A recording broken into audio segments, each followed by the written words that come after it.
Hello, my friends. Welcome back. I hope you're having a peaceful and wonderful day.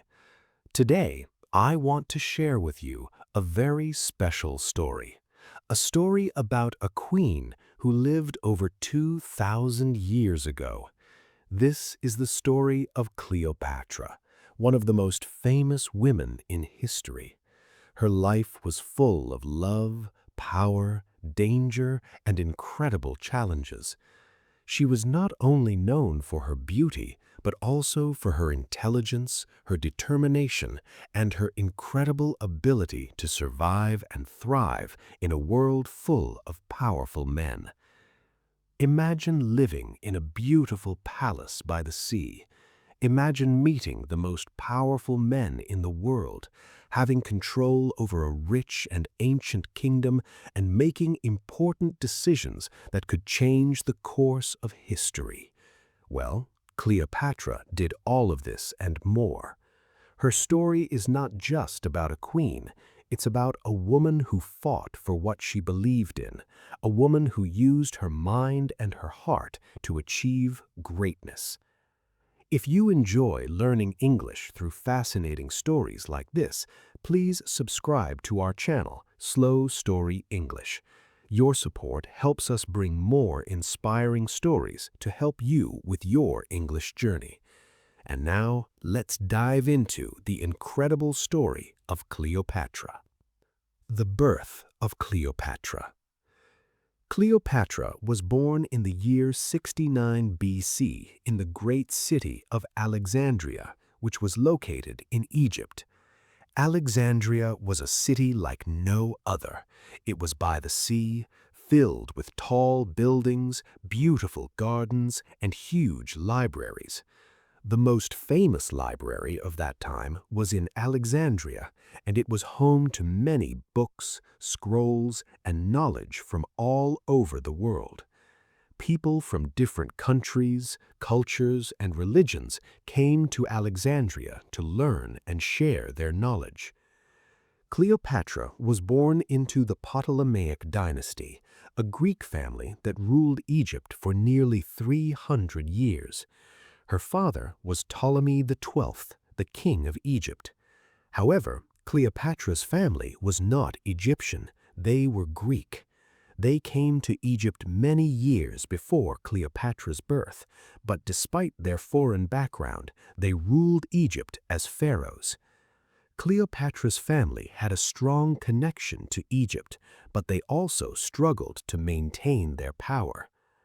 Cleopatra grew up in a royal palace. She had brothers and sisters, and like many royal families, they were often involved in fights for power. Cleopatra's life was full of competition for the throne. Her family's tradition was that kings and queens ruled together, and often brothers married sisters to keep the power in the family. But this created many problems. There were fights, betrayals, and power struggles between family members. Everyone wanted to be the next king or queen, and sometimes these conflicts got very ugly. Despite all the challenges, Cleopatra was a very smart and curious child. She was different from the other members of her family. While many of the kings and queens in her family didn't care much for learning or education, Cleopatra loved studying. From a young age, she showed a passion for learning. She studied languages, science, mathematics, history, and philosophy. She loved asking questions and seeking knowledge. She read every book in the great library of Alexandria, and she became known for her intelligence and wisdom. She could speak Greek fluently, of course, but what made her even more remarkable was that she also learned Egyptian, the language of her people. Most of the other rulers of her family never learned Egyptian because they didn't think it was important. But Cleopatra wanted to connect with her people. She wanted to understand them. She wanted to make them feel that she was their queen, not just a foreign ruler. The challenges of power. At the age of 18, Cleopatra's father passed away, and she became the queen of Egypt. But there was a problem.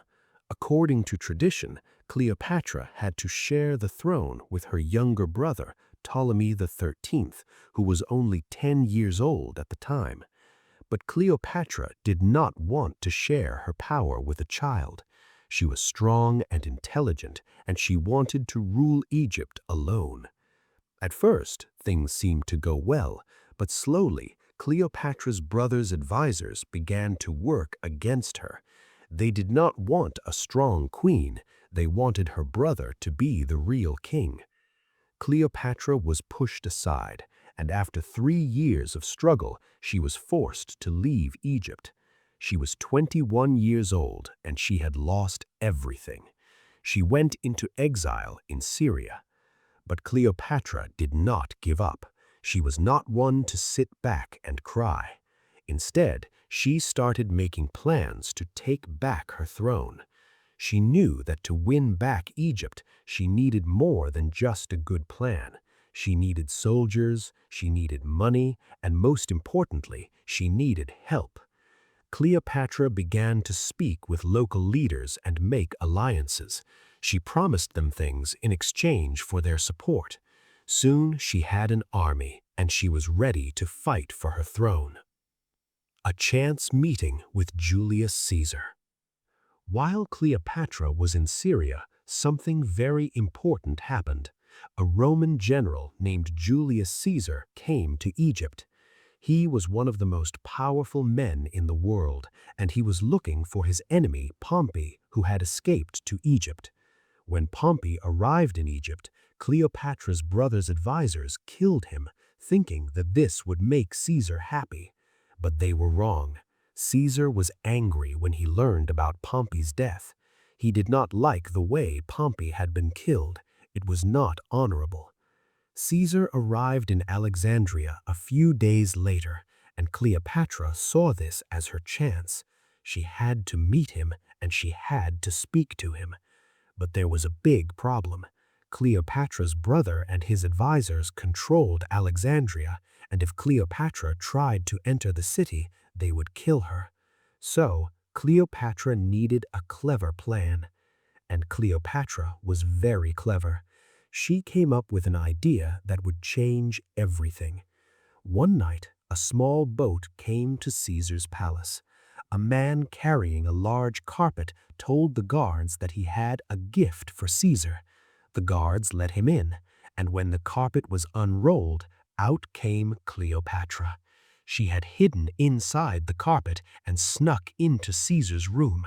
Caesar was shocked, but he was also impressed. He was impressed by Cleopatra's bravery, her cleverness, and her boldness. She had risked everything just to meet him.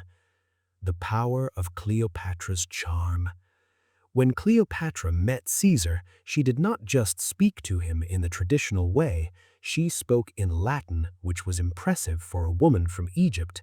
She was charming and intelligent.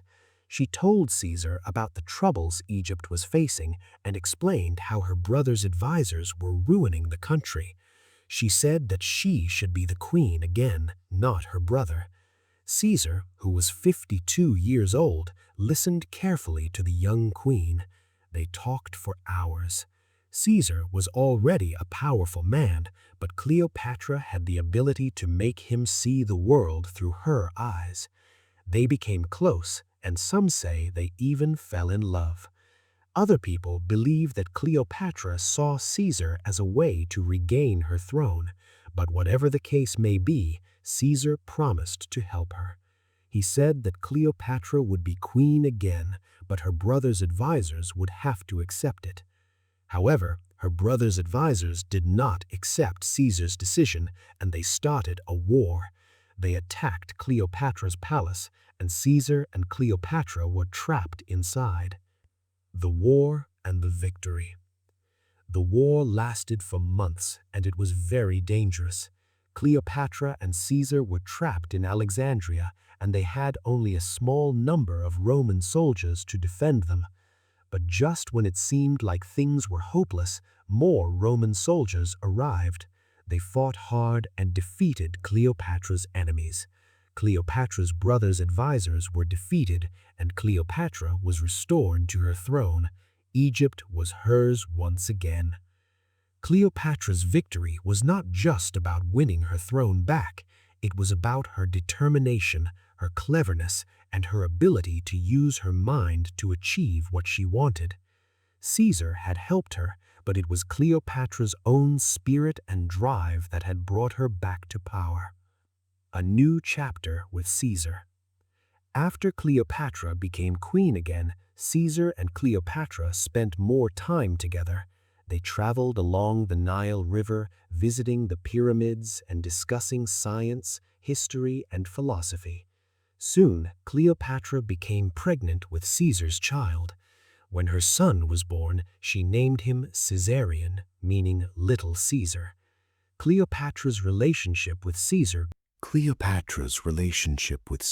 grew stronger, but tragedy struck when Caesar was assassinated by a group of Roman senators in 44 BC. Cleopatra was devastated by Caesar's death, and she feared for her life. She quickly returned to Egypt with her son, unsure of what would happen next. However, Cleopatra was not one to give up easily. After Caesar's death, there was more political turmoil in Rome. One of Caesar's closest friends, Mark Antony, was now in charge of Rome's eastern provinces. Mark Antony needed money for his army, and Egypt was one of the richest countries in the world. So Mark Antony asked Cleopatra to meet him. Cleopatra, always looking for an opportunity, traveled to meet Mark Antony in the city of Tarsus. When she arrived, she stunned him with her beauty, her charm, and her incredible wealth. Mark Antony was amazed by Cleopatra's presence. Soon they became close, and their relationship grew even stronger. Cleopatra had 3 children with Mark Antony.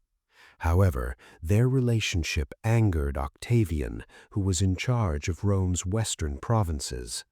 Octavian began to turn the Roman people against Mark Antony and Cleopatra.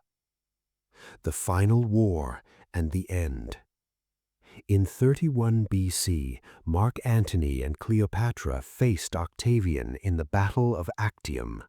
The battle was fought at sea, and it was a disaster for Mark Antony and Cleopatra.